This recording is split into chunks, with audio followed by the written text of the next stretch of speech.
News پہنچائے گا ہر خبر آپ تک۔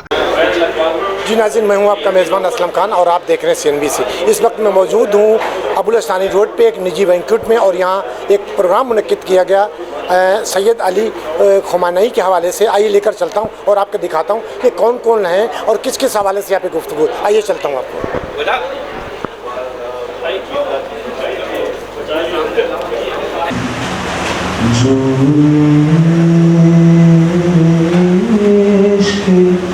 محمد کا طلبگار نہیں ہے جو عشق محمد کا طلبگار نہیں ہے، ہرگز وہ بشر صاحب کردار نہیں ہے۔ جسے ہم تاغوت کہتے ہیں یا ہم اپنے ابتدائی تعلیمی زمانے سے سامراج کہتے ہیں، اس سامراج کے منہ پر ایسا زناٹے دار تماچا مارا ہے کہ آج پوری دنیا اس پر فخر کر رہی ہے۔ آج کے 7 اخبارات جو امریکہ میں چھپتے ہیں اس کا میں حوالہ دے سکتا ہوں، لیکن چونکہ وقت نہیں ہے، لیکن 7 اخبارات نے امریکہ کے وال اسٹریٹ سے لے کر واشنگٹن پوسٹ تک میں یہ لکھا ہے کہ اس وقت 79% لوگ امریکہ کے جو ہے اس حملے کے اور اس دہشت گردی کے خلاف 79% لوگ خود امریکہ۔ سب سے بڑی بات، آج اسپین کے وزیر اعظم نے اسرائیل سے اپنا سفارت خانہ بلا دیا۔ جرمنی، فرانس اور برطانیہ نے درخواست کی ہے کہ ہمیں کسی طریقے سے آبنائے حرمت سے گزرنے کی کوئی جگہ دے دی جائے، لیکن سامراج یہ بھول جاتا ہے۔ جب ہم سامراج کہتے ہیں تو سامراج سے مراد صرف امریکہ نہیں ہوتا ہے، سامراج سے مراد صرف اسرائیل نہیں ہوتا ہے، سامراج سے مراد G7 بھی ہوتے ہیں، سامراج سے مراد G22 بھی ہوتے ہیں، سامراج سے مراد پھر وہ ساری قوتیں ہوتی ہیں جو اس وقت ایران کے گرد گھیرا ڈالے ہوئے ہیں۔ اس میں مسلمان ممالک کا کردار انتہائی شرمناک ہے، اور ابھی جیسا سلمان صاحب کہہ رہے تھے کہ ہمارا ملک بھی کوئی کردار ادا کر رہا ہے، اللہ کرے اچھا کردار ادا کرے۔ ابھی تک تو ہمیں یہ لگ رہا ہے کہ کتنے عجیب لوگ تھے جن کے یہ مشغلے رہے، میرے بھی ساتھ ساتھ تھے، اوروں سے بھی ملے رہے۔ ہم یہاں ایک ایسی شخصیت کے بارے میں بات کرنے کے لیے موجود ہیں جو میں یہ سمجھتا ہوں کہ میری اتنی حیثیت نہیں ہے، میری اتنی جرأت بھی نہیں ہے، میرا اتنا حوصلہ بھی نہیں ہے کہ میں اس ایسے شخص پر بات کروں جو بظاہر تو ہمارے درمیان موجود نہیں ہے، لیکن میرا ایمان ہے کہ آخرت تک، قیامت تک رہبر اعلیٰ سپریم لیڈر سید علی خمینی صاحب ہمارے درمیان زندہ تابندہ ہیں اور رہیں گے، کیونکہ شہداء کبھی مرا نہیں کرتے، سوچ کبھی ضائع نہیں ہوتی، سوچ کو کبھی موت نہیں ہوتی۔ جس کو رخصت ہونا ہے، جسم رخصت ہوا، شخصیت رخصت نہیں ہوئی، روحانیت رخصت نہیں ہوئی، سوچ رخصت نہیں ہوئی، تو آج جب ہم یہ بات کر رہے ہیں بہت ہی مختصر 2 پہلوؤں سے بات کریں گے۔ ایک خود انقلاب اسلامی، چند منٹ زیادہ ہے، اور ایک رہبر موصل کی شخصیت۔ یہ ٹاپک ہے آج، اس سے ہٹنے کی کوشش نہیں کریں گے۔ تو پہلا یہ کہ 47 سال انقلاب کو ہوئے، یا 48 سال کا آغاز ہو گیا۔ 47 سال میں کوئی میرا خیال ہے 100 بار یہ مہم چلی کہ بس اب یہ انقلاب ختم ہوا اور نئی حکومت آ گئی۔